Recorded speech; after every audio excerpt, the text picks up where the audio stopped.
Muy buenas tardes, estimados amigos que nos favorecen con su atención. Estamos iniciando una vez más su programa, el Museo de la Bandera y la Cultura. Soy su anfitrión, el biólogo Luis Felipe Carín Preciado. Nos acompaña, como siempre, también el ingeniero Julio César López Uriza, ingeniero agrónomo, autor del libro Iguala, personajes y textos de su historia.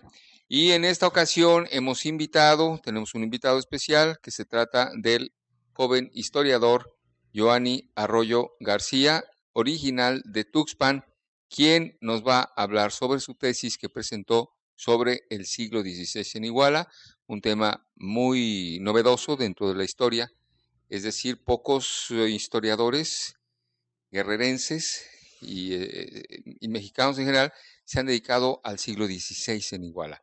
Entonces él está brevando en un campo prácticamente no trabajado por muchos historiadores y afortunadamente lo ha hecho muy bien y esperamos de él más investigaciones. Ingeniero, ¿cómo ha estado usted? Muy bien, Luis. Muchas gracias nuevamente por invitarme y permitirme estar en este interesante programa del Museo de la Bandera y la Cultura. Y qué bueno que estoy en esta ocasión, precisamente que está como invitado adicional, además del que habla, Uh -huh. de Joanny Arroyo. Realmente tuve oportunidad de ver tu tesis, ahorita muy superficialmente, pero qué bueno que un hijo del municipio de Iguala, Tuxpan es municipio de Iguala, se ocupe de una etapa, como dijo el biólogo Luis Gariño, una etapa muy poco estudiada. Yo que ando buscando hasta abajo de las piedras todo lo que pueda ser rescatable de la historia de Iguala, pues para este primer tomo de, de, de, de este libro de Iguala, personaje y texto de su historia, eh, lo único que encontré del siglo XVI fue un texto que se publicó, digo, es un libro ya muy conocido, el famoso Relaciones Geográficas del siglo XVI. Ya, como se sabe, el rey de España pues quiso tener un conocimiento más detallado de los recursos que había en sus nuevos dominios, ¿verdad? Entonces mandó personal, bueno, pues quizá era el más idóneo en aquella época, a recorrer los territorios de la nueva colonia española, en este caso Nueva España. Supongo que lo mismo hicieron para los demás territorios de América, pero en este caso nos enfocamos nuestro interés a la región de México y ahora en particular a Iguala. Entonces me encontré en esas relaciones geográficas del siglo XVI un texto breve que viene ahí en el libro, ¿verdad? La visión que tuvieron es un trabajo anónimo porque lo hicieron muchas gentes y después lo habrán redactado y ya muchos años después se publicó. Entonces, probablemente sea el primer texto más o menos descriptivo de esta región de Iguala que se haya escrito después de la conquista. ¿Verdad? Tenemos información prehispánica, los códices, aunque se hicieron después, pero hablan del antes de la conquista, ¿verdad? La matrícula de tributos se ocupa mucho de Iguala y lo que Iguala aportaba a la Triple Alianza. ¿Ya? El códice mendocino o papeles de Mendoza, creo que también le llaman, ¿no? Eh, también habla, también habla del Iguala prehispánico, pero del siglo XVI para mí es un gran acierto.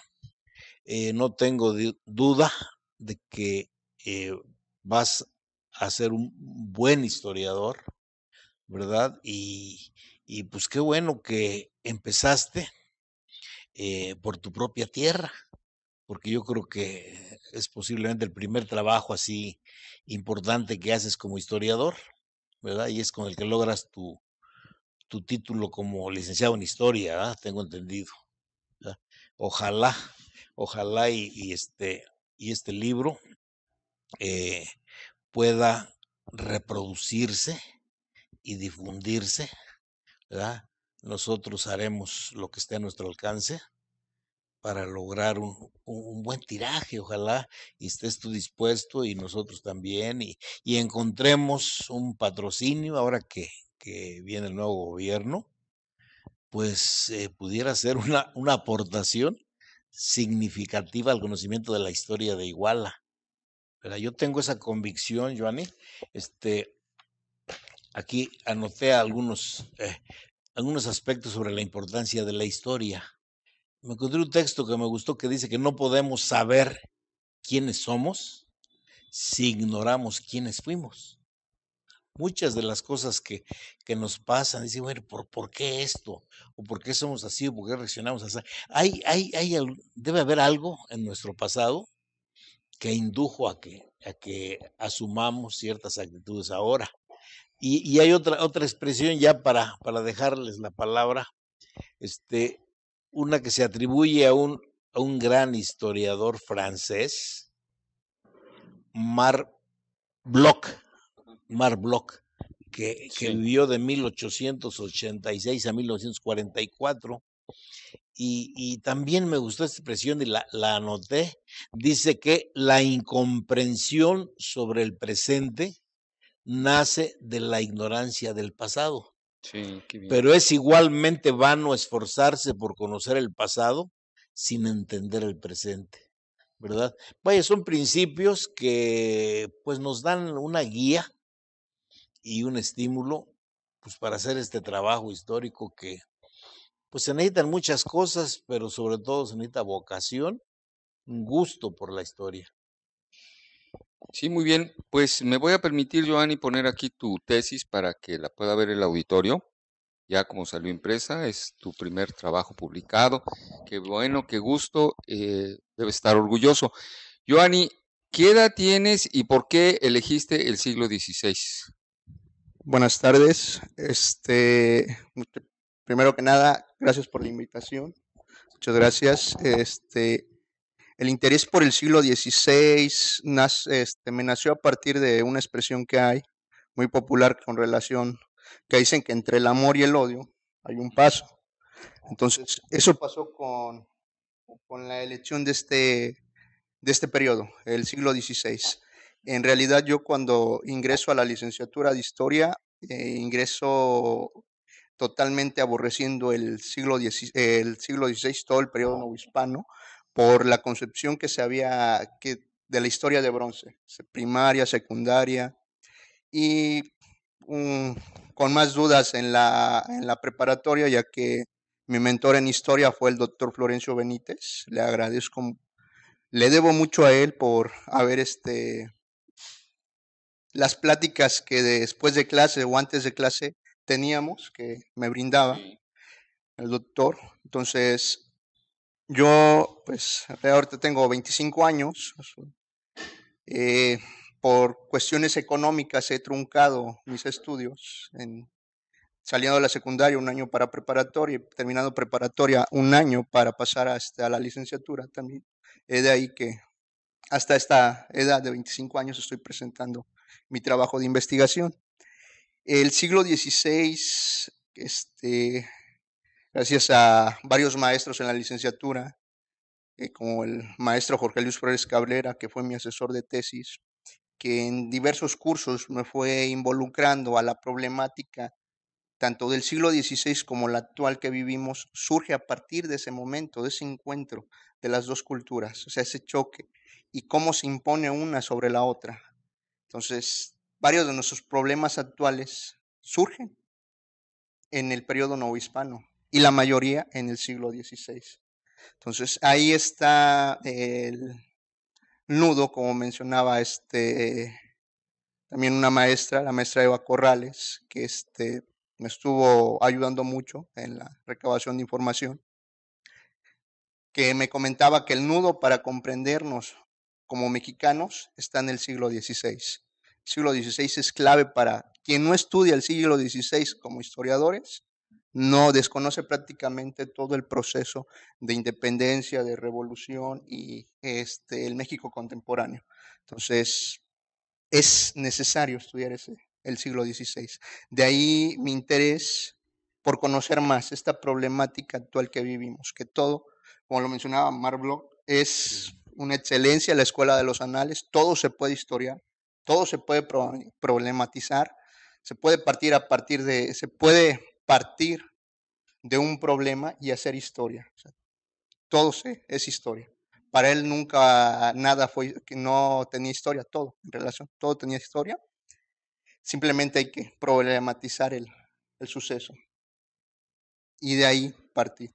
Entonces, el siglo XVI nace para mí como un problema en la actualidad. Y es un problema que está por resolverse. Afortunadamente, le vamos a decir al auditorio, hay muchos textos del siglo XVI. Giovanni lo que hizo fue a consultar estos textos primarios, estas fuentes de primer nivel, en el Archivo General de la Nación, justamente, que es el acervo nacional más nutrido y más importante. Ahí está toda nuestra historia. La situación es que muchos de los textos están escritos en el español del siglo XVI, que para mucha gente actual no son legibles. Entonces, de hecho, hay que hacer una traducción, hay que hacer un proceso de lectura y escribir, transcribir lo que está escrito en el español del siglo XVI al español actual. Ese proceso se llama paleografía, de paleos viejo y grafos escrituras. Las escrituras viejas, antiguas, se tienen que retraducir, digámoslo de una manera así un poquito más puntual, para que puedan ser entendidos. Y Giovanni hizo ese proceso, que también es una especialización, de hecho.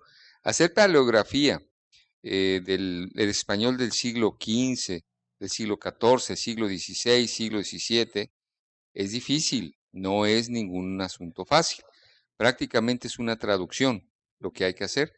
Y por fortuna Giovanni no le sacó al bulto, le entró con ganas y se puso a paleografiar, lo cual es doblemente en él, pues no solamente por haber elegido un tema tan interesante, pero tan poco estudiado, como para también entrar a la paleografía.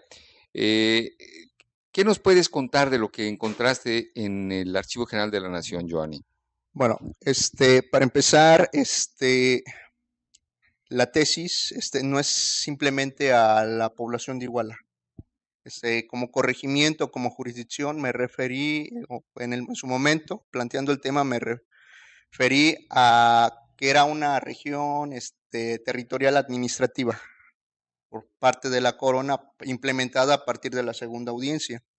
Entonces, la documentación que yo encuentro en el Archivo General de la Nación es no simplemente de la población de Iguala, Cocula, Huichuco, Mayanalán, Tepecuacuilco, deseché, hice a un lado San Agustín Huapan, que perteneció al corregimiento de Iguala, y también Mezcala. De hecho, el corregimiento estaba desde Zacapalco, la actual población de Zacapalco, hasta Xochipala, hasta la población actual de Xochipala, hasta allá llegaba el corregimiento de Iguala. Entonces, esas poblaciones pertenecieron a la jurisdicción del pueblo cabecera de Tepecuacuilco. Entonces, el pueblo cabecera de Tepecuacuilco era el más extenso entre el siglo XVI, siglo XVII y siglo XVIII. Entonces, poco a poco, conforme los sucesos históricos se fueron dando, como la independencia, la guerra de reforma, se fue fragmentando y fueron adhiriéndose poblaciones, o lo que eran estancias y después poblaciones, a otras cabeceras. Uno de los casos que puedo citar es el caso de Tuxpan. Tuxpan perteneció a Tepecuacuilco durante todo el periodo novohispano, pero después fue agregado al municipio de Iguala. ¿Por qué? Pues, desde mi punto de vista es la mejor administración, ya que la cabecera o los pueblos o estancias sujetos al pueblo de Tepecuacuilco eran más de 50, en el siglo XVI se contabilizaron más de 50 poblaciones que en la actualidad no los conocemos ni como parajes, se perdieron, cambiaron de lugar. Me topé en el caso de Tepecuacuilco con la población de Sinacatlán, que pregunté hice trabajo de campo en Tlaxmalac, en Tuxpan y en Tepehuacuilco, y nadie me dio razón de un paraje llamado así como Sinacatlán. Entonces, conforme a la documentación, usted ya lo mencionaba, se tiene que paleografiar, después viene un proceso de interpretación, pasarlo a español moderno, después de eso hay que imaginar, recrear todo ese proceso con la información que tiene uno.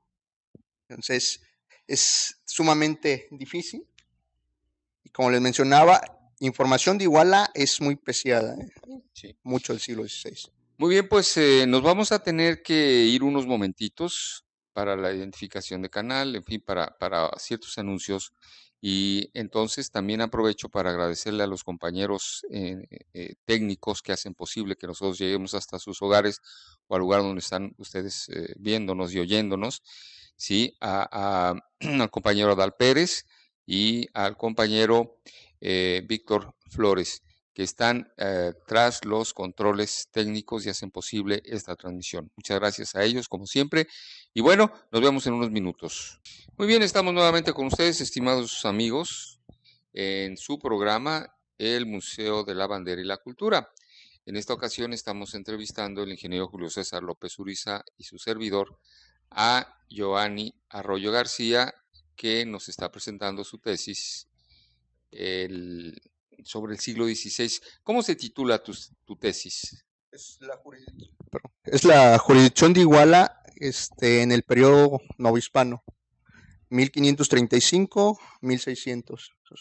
La delimitación del tiempo se debe porque en 1535 Iguala como pueblo y a la muerte temprana de su encomendero pasa a formar parte de la corona. O sea, en 1535 pasa a formar parte de la corona, pero en ese mismo año se nombra corregimiento. Entonces, el corregimiento de Iguala simplemente era la pura población y las estancias sujetas a la población en 1535. Sigo con hasta 1600, ¿por qué? Porque en 1556 el corregimiento de Iguala se extiende. Se le anexan las poblaciones de Tepehuacuilco, de Huichuco, de Tlaxmalac, Mayanalán, San Agustín Huapan, Cocula, Mezcala, Xochipala, y hubo un momento que hasta Izcatiopan estuvo bajo, y Cuetzala estuvieron durante breve tiempo bajo la jurisdicción del corregidor de Iguala. La importancia de la población de Iguala recae en ser nombrada corregimiento. O sea, es efectivamente Tepehuacuilco en el periodo prehispánico tuvo demasiada importancia. Es donde se llegaban a recabar los tributos, o se concentraba todo el tributo para llevarlo a Tenochtitlán. Pero ya en el periodo novohispano, ya estructurándose todo con la segunda audiencia, la importancia pasa a recaer en la ciudad, en el pueblo de Iguala. Y aún más, nombrándolo corregimiento. Ya en 1556, cuando se le da jurisdicción a su corregidor sobre las demás poblaciones que ya mencioné, que eran pueblos cabeceras, es mayor su importancia. ¿Por qué? Porque todo el periodo novohispano, todos los problemas políticos, sociales de estas poblaciones, pasaban primero al corregidor de Iguala. Entonces, el corregidor de Iguala tenía la obligación de darle solución a todos esos problemas. O sea, los indios, un ejemplo, un caso que me topé muy seguido para el siglo XVI, es la problemática en la población de Huichuco, con el encomendero, los mismos indígenas. Ellos, las denuncias que llevaban a la Real Audiencia, llegaba la orden, pero no llegaba directamente a Huichuco o a Tepehuacuilco, como se nos ha hecho creer, que Tepehuacuilco tuvo la importancia durante todo el periodo novohispano en esta zona. No, ¿por qué? Porque en los documentos de la época del siglo XVI, siglo XVII y siglo XVIII, se nombra al corregidor de Iguala. Se dice a la voz, el corregidor de Iguala, hago saber que los indios principales de Huichuco me traen tal problema y ordeno que les dé solución o investigue o que en este caso haga cumplir lo que estoy mandando yo. En este caso, el presidente de la audiencia. Entonces, la importancia recayó durante todo el siglo, todo el periodo novohispano en Iguala. Ya hasta las reformas borbónicas hay algunos trabajos donde que se dice que se anexa Tasco. Sí, efectivamente, pero no se dice Tasco y Tepecuacuilco, se menciona como Tasco e Iguala. Entonces es la importancia del corregimiento con el Real de Minas de Tasco, se unen para administrar de diferente forma ya con las reformas borbónicas. Sí, administrativamente entonces Iguala tuvo una importancia predominante en todo el periodo novohispano, según tu investigación. Ahora bien, en cuanto a la cuestión de los primeros misioneros, los primeros frailes, em, aquí en Iguala fueron agustinos, fueron franciscanos, porque normalmente sabemos que fueron franciscanos. ¿Qué nos puedes decir sobre eso, Joanny? Bueno, en referencia a la evangelización, es complicado reconstruir en el siglo XVI. ¿Por qué? Porque lamentablemente, primera, el archivo más importante para la cuestión religiosa, que es el del arzobispado,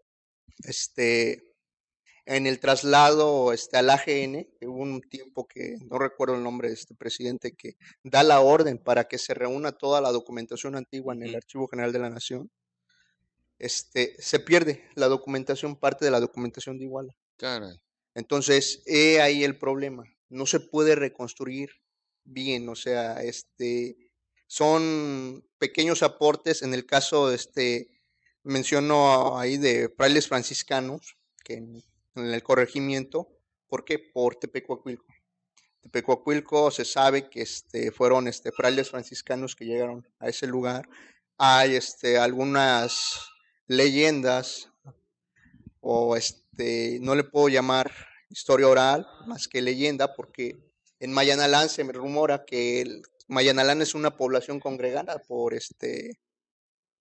frailes agustinos. Entonces, pero no hay información en las congregaciones sobre que Mayanalán hubiese sido congregado por franciscanos, aunque Peter Gerard menciona que esta región sí fue congregada, algunos pueblos, así en el caso de Iguala, se dice que fue congregado por los agustinos. Ahí el problema que se presenta porque varias de las sedes agustinas o franciscanas fueron sustituidas. En el caso de las franciscanas, algunas de ellas fueron sustituidas por agustinos o dominicos. Ya estaban instalados y fueron sustituidos. En algunos casos fue al revés, fue lo contrario. Ya estaban los agustinos, llegaron los franciscanos a sustituirlos. Sí. Entonces, hay que plantearnos en aquella época el problema que vivía tanto el clero regular como secular en Europa. Lo que querían ellos era vivir de la mejor manera. Entonces, si los franciscanos hicieron un convento en Tepecuacuilco, pretendieron hacer un convento en Tepecuacuilco, se debió a que ahí llegaban los tributos en el periodo prehispánico. Entonces, por comunidad, el gobierno se instala donde eran las sedes principales en el periodo prehispánico, no en, llamámoslas así, como lugares secundarios, que en este caso vino siendo Iguala o Cocula, o en el caso de Tlaxmalac, que se menciona que Tlaxmalac fue un señorío independiente del de Tepecuacuilco. Pero el problema con la evangelización en esta zona. Todavía hay mucho que estudiar, entonces hay que seguir abrevando en la literatura que existe y en el Archivo General de la Nación. ¿Qué tan fácil es trabajar en el Archivo General de la Nación? En realidad, con el personal en la Galería 4, donde trabajé yo, estuve trabajando gran tiempo, no fue nada difícil con el personal. El personal se portó muy amable conmigo, me facilitaron la documentación, algunos documentos que estaban en restauración, me comentaron y ¿sabes qué? Pasa a tal lado y revísalos allá. Por el momento estos no los disponimos. Si gustas en la siguiente visita, te los tenemos listos. Entonces, no hubo ningún problema en la recabación de la información en el Archivo General de la Nación. Entonces, lo que sí se resultó algo complicado era el tiempo y los recursos. Eso sí, lamentablemente, el tiempo acaba uno allá porque a veces, si no sabe paleografiar, en un principio yo iba a veces con compañeros de tercero o segundo y estaban trabajando siglo XVI y a la mera hora allá ya decían a su asesor de tesis, ¿sabe qué? Yo ya no trabajo el siglo XVI, me voy para otra temática. Ni siglo XVI, ni siglo XVII, ni XVIII. ¿Por qué? Porque no comprendían la escritura. Entonces, es algo pesado. Claro, tienen su ficha donde se hace mención de los documentos, qué contiene el documento, pero no está totalmente paleografiado, así es que uno tiene que hacer la lectura para comprobar si el documento es verdadero, si contiene la información de esa población, porque a veces se llega uno a confundir. Entonces, en mi caso, lo que me pasó fue que encontré demasiada información sobre Cocula, pero no era Cocula de aquí. Lo extraje esa información nada más por poderla leer y comprobar para evitar que alguien más marcarlos ya y decir, ¿sabes qué? De tal a tal expediente son de Cocula, pero Cocula, Jalisco. Sí. No los vayas a tomar en cuenta para un estudio del estado de Guerrero referente a la Cocula. ¿Por qué? Porque no son de ahí claramente. Muy bien, pues el Palacio Negro de Lecumberris, donde está el Archivo General de la Nación, que dicen que ahora ya también ya resulta pequeño para la cantidad de documentos que hay. Sí, efectivamente, no se lleva ni el 50% de la documentación que está ahí clasificada ni ordenada. Entonces falta mucho por hacer en el Archivo General de la Nación. Uno se topa con cada documento ahí, a veces han sacado trabajos inéditos del Archivo General de la Nación. Hay mucho. Para Guerrero, lo que yo estoy haciendo con mi tesis es si al caso un rasguño para el siglo XVI. ¿Por qué? Porque usted lo mencionaba muy bien, no son pocos los historiadores en el estado de Guerrero que se atreven al siglo XVI, siglo XVII y siglo XVIII. El caso de evangelización, una compañera, una generación más que yo, presentó su trabajo sobre la provincia de Zacatula del siglo XVI también, la evangelización en la provincia de Zacatula. Es un trabajo sorprendente donde ella está consultando bibliografía, ella consultó bibliografía del siglo XVI, todos los libros que se escribieron, ella los estuvo consultando. Es un trabajo muy bien documentado, con libros de la época, escritos por frailes, de agustinos que fueron los encargados de transcribir. Pues entre los dos esperamos a la mejor publicación de nuestros trabajos, que la verdad son trabajos buenos que se hacen en la Universidad del Estado de Guerrero. Y son muy pocos, somos muy pocos. En realidad de su grupo fue ella nada más, la que trabajó siglo XVI. En mi caso también fui el único que trabajó siglo XVI. Otro compañero de la licenciatura, que es también de aquí de Iguala, trabajó sobre las mujeres en la independencia. Muy buen trabajo también. Entonces, falta el apoyo por parte de nuestras autoridades para la publicación de estos trabajos. Como le contaba, el de mi compañera está varado, todavía está en el estante de su asesor, y el que fue su asesor, y en su biblioteca personal. Caray, bueno, esas son algunas de las problemáticas que hay. Lo bueno en tu caso es que ya salió esto y también ya salió tu tesis, ya la tenemos aquí, ya te titulaste, ya te presentaste en tu examen. Y ahora, como decía el ingeniero Julio César López Uriza, vamos a tratar de que se publique esa tesis. Tú no te estás quedando con las manos atadas, estás tratando de entrar a un programa, a un concurso, ¿no? Para ver si el gobierno del estado publica su tesis. Sí. Sí, ese fue el comentario que se me hizo por parte de los sinodales y en especial de mi asesor. que si había la forma de publicarlo, íbamos a trabajar otros 6 meses en ella para pulir algunos detallitos que tiene. O sea, es simplemente en especificar lo que es el corregimiento. Corregimiento, como mencionaba, porque queda lo que es jurisdicción, perdón. La jurisdicción, porque tenemos jurisdicción eclesiástica, lo que son la jurisdicción parroquial, que pues, en aquella época estaba la de Iguala, estaba la de Tepecuaculco, estaba la de Tlaxmalá y la de Huitzuco. Entonces eran las únicas jurisdicciones parroquiales que existieron en el siglo XVI. Pero después, en el siglo ya entrados el siglo XVII, la de Cocula y posteriormente la Tlaxmalá se vuelve a trasladar a la de Huitzuco. Entonces, Sí.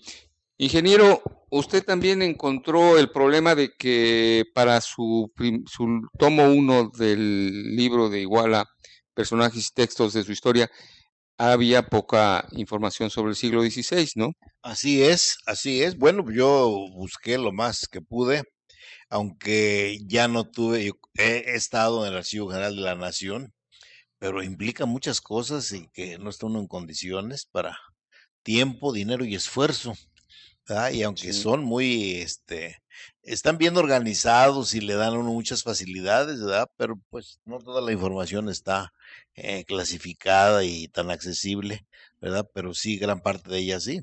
Ya el archivo parece que está saturado, ya no tiene espacio. Leí el otro día buscando algo en internet que pues hay presiones de ciertos grupos interesados en que el archivo histórico de la Secretaría de Educación se vaya al Archivo General de la Nación. Sí. Y dicen que sí, pero dicen, pero ¿cómo le van a hacer? Ya no cabe. Son kilómetros de cajas Sí.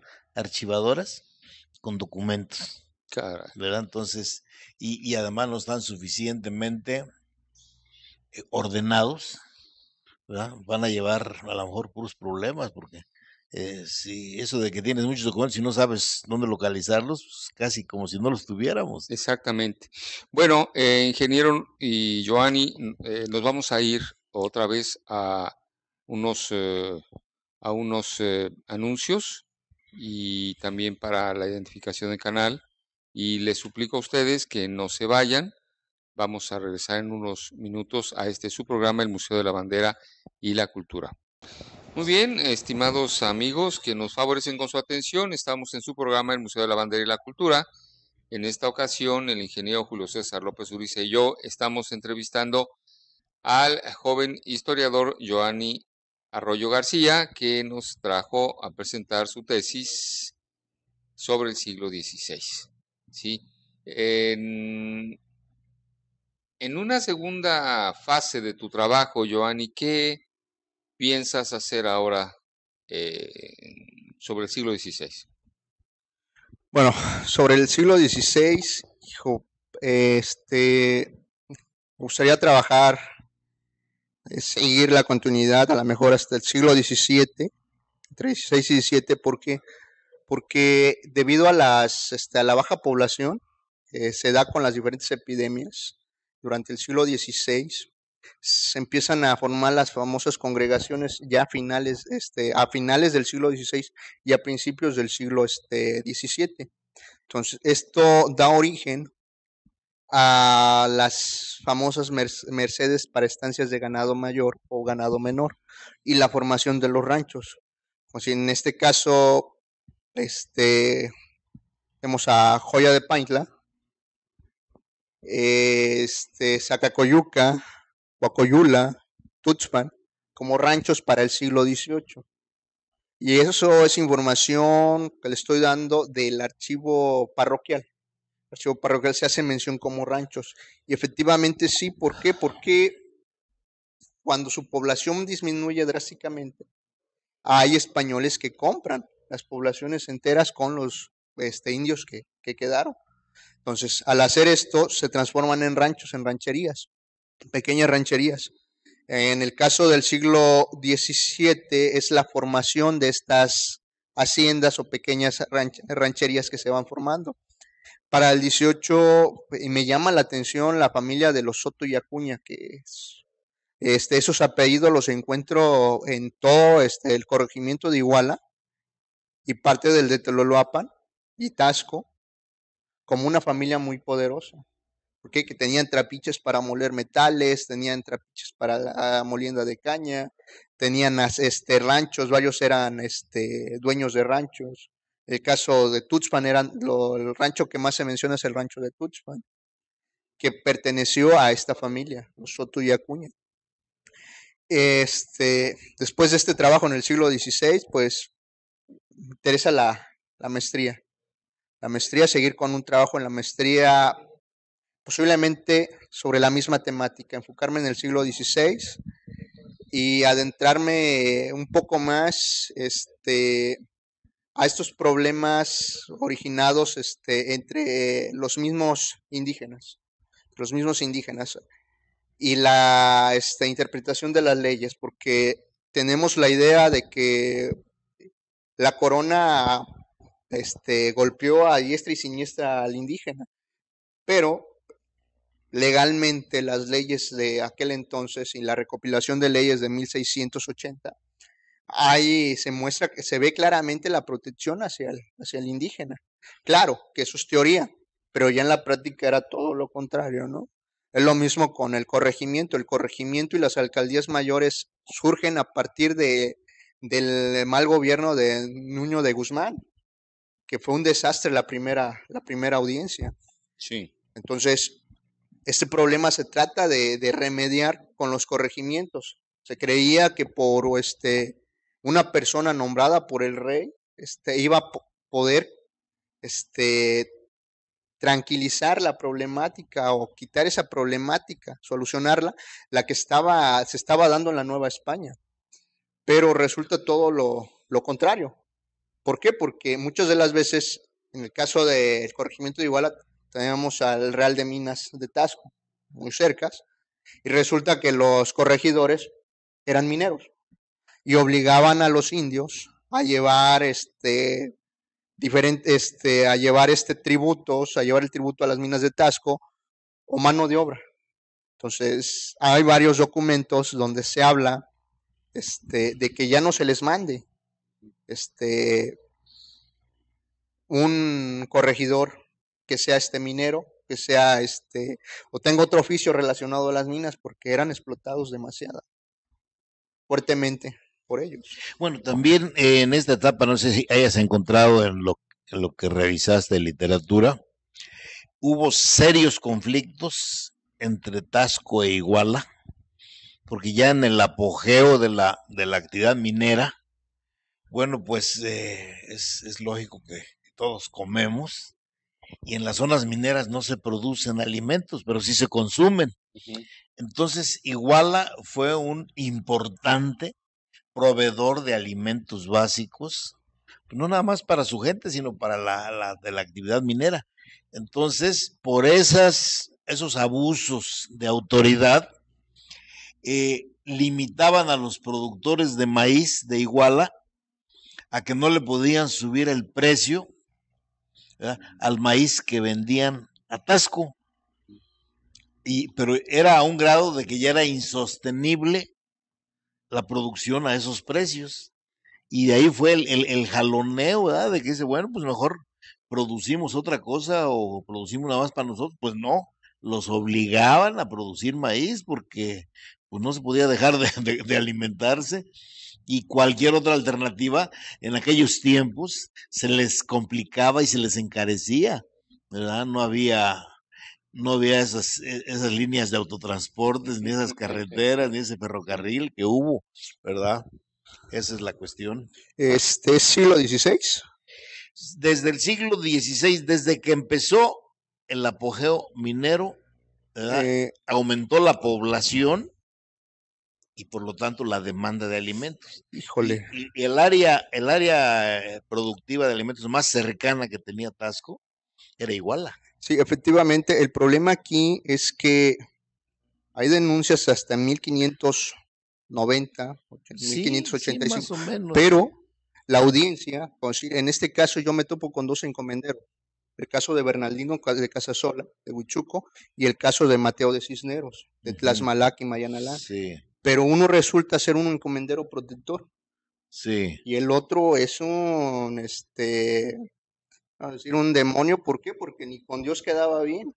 ¿Por qué? Porque a los curas de que iban a oficiar misa en su pueblo de encomendado, no les pagaba, no daba ni los ornamentos para la iglesia, o sea, nada, no daba nada. Y en el caso de Mateo de Cisneros, los alcaldes mayores de las minas de Tasco compelían, obligaban a los indígenas de su encomienda a vender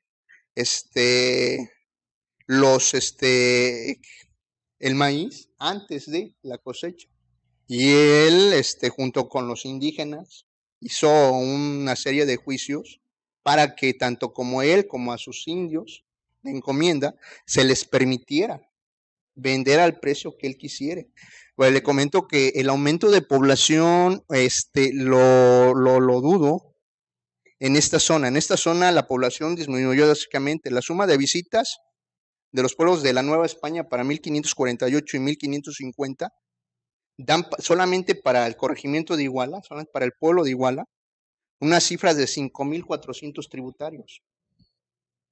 Son sí, cerca de 10,800 habitantes en Iguala, sin contar niños, sin contar adolescentes, sin contar quienes eran viudos, que eran divorciados, o sea, no se contaba, no los contaron. Hay un problema grave en las suma de visitas con varias comarcas. sí. Entonces, ya para las relaciones geográficas del capitán Estrada, para 1579, es un dato curioso porque la población es como de 8,000, entre 8,100, pero para todo el corregimiento. Era más grande el corregimiento en extensión territorial, pero su población había bajado drásticamente. Sí. Y para 1590, la población estaba por los suelos. Huichuco no pasaba de 250 indios tributarios, Iguala no excedía de los 1,000. Tepecuacuilco también andaba como entre 1,000 y 1,200 indios tributarios, contando todas sus estancias, desde Xochipala hasta Zacapalco. O sea, de mucho terreno, pero poca la población. Entonces, sí, efectivamente hubo un problema de producción, no solamente con el creciente de población de las minas, Sí. sino también las manadas de mulas. Manadas de mulas, hay demasiadas licencias que se piden que se les dé permiso de pastorear a las manadas de mulas de los mineros entre los términos de Iguala y Tepecuacuilco. ¿Cuál era el motivo principal? La laguna. Ese era el motivo principal, el agua y la pastura que había a los alrededores. Fresca. Sí, Sí. exactamente. Hay que recordar que en el siglo XVI, en la Nueva España, se sufrió, bueno, desde la conquista, la viruela, que la llamaron los mexicanos cocolistli, era una enfermedad nueva en el continente americano. Y entonces eso hizo que bajara Esa toda mató a mucha gente, ¿no? Sí, muchísimos, miles. Pues lo acaba de decir Joanny, ¿no? De una población de 8,000, bajaron muchísimo, ¿no? En Huitzuco, ¿cuántos eran? Y después, ¿cuántos? Quedan como 200. Es que el problema de la suma de visitas tiene un problema grave, porque la suma de visitas solamente trabaja 3 poblaciones. No sé los motivos, nadie se explica por qué muchas poblaciones quedaron fuera de la suma de visitas. Entonces es Iguala, Cocula y Tepecuacuilco. Sí. Para la suma de tasaciones solamente es Iguala y Huichuco. Tepecuacuilco, Mayanalá, Tlaxmalat, Cocula quedan fuera. Entonces es un problema de información ahí. Entonces ahí lo que se tiene que hacer es en base a estadística y acercamientos con otras poblaciones. ¿Por qué? Porque se dice que los nuevos estudios arrojan que de cada 10 indígenas murieron 9 durante el siglo. Así de drástico, efectivamente. Yo hice una modesta investigación que se publicó en la revista Revolución. Sí, sobre la población. Y resulta que de diferentes fuentes se tomaron datos que eran estimaciones que hicieron gentes de la época sobre la población estimada en cada región. Hablemos del actual estado de Guerrero. La población estimada cuando se hizo la conquista. Sí. Y la población real antes de que terminara el siglo XVI, ¿verdad? Y efectivamente, se murió como el 90%, o algunos emigraron, se fueron a los lugares más alejados para no ser sometidos, Sí. para no ser explotados, pero muchos fue por motivos de salud. Entonces, el resultado último de esta modesta investigación, reitero, es que la población de este territorio, que ahora se llama Estado de Guerrero, en 1521, era similar a la que varios siglos después reporta el censo de población y vivienda de 1970. Caray. O sea, se confirma lo que muchos autores han informado, han encontrado, que por el hecho de las buenas lluvias, por el hecho de las buenas condiciones para practicar la agricultura de temporal principalmente, aunque aquí también la agricultura de riego es muy antigua, esa no la trajeron los europeos, es muy antigua. Entonces, era un territorio muy poblado. ¿Por qué? Porque había agua y había alimento. Y ahora, ¿verdad? Se está encontrando que en esta región se originó el maíz. Sí. Y la agricultura, y como consecuencia, la primera civilización mesoamericana. Sí. Eso es muy, muy, muy interesante. Afortunadamente ya hay datos duros para ello, para poderlo abordar y poder afirmar. Bueno, pues estimados amigos, estamos llegando ya hacia la parte final de este programa. Desafortunadamente, el tiempo se va muy rápido. Una hora se nos va volando, no acabamos de ver todo. Y más yo creo... con un invitado como Giovanni, que trae claro. muy buen material. Sí, sí, sí.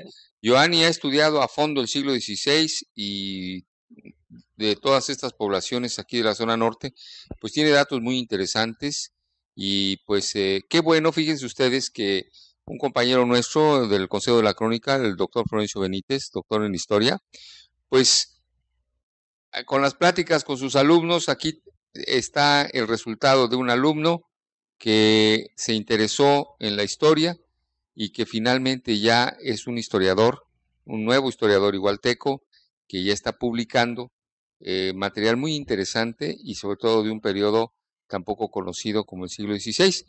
Entonces, en este caso, pues bueno, está haciendo un aporte muy significativo para Iguala en especial, y pues ojalá que logre publicar su tesis ya como libro y que ya esté a la disposición de todos aquellos que quieran saber más sobre Iguala en el siglo XVI. Por el momento, pues nos vamos a tener que despedir, no sin antes agradecerle al ingeniero Julio César López Uriza, muchas gracias. Gracias también, Luis. Y también a Joanny, que haya accedido a esta entrevista y a la presentación de su tesis aquí. Ojalá que podamos organizarle alguna otra plática para presentar públicamente esta tesis como parte de los trabajos que hace el Consejo de la Crónica de Iguala, para que pues acuda más gente a ver el trabajo de Giovanni, a oírlo y también hacerle preguntas, porque yo creo que el siglo XVI tiene tantos enigmas que valdría la pena pues que en una fecha próxima podamos tener una conferencia de Giovanni sobre su tesis sobre el siglo XVI en Iguala.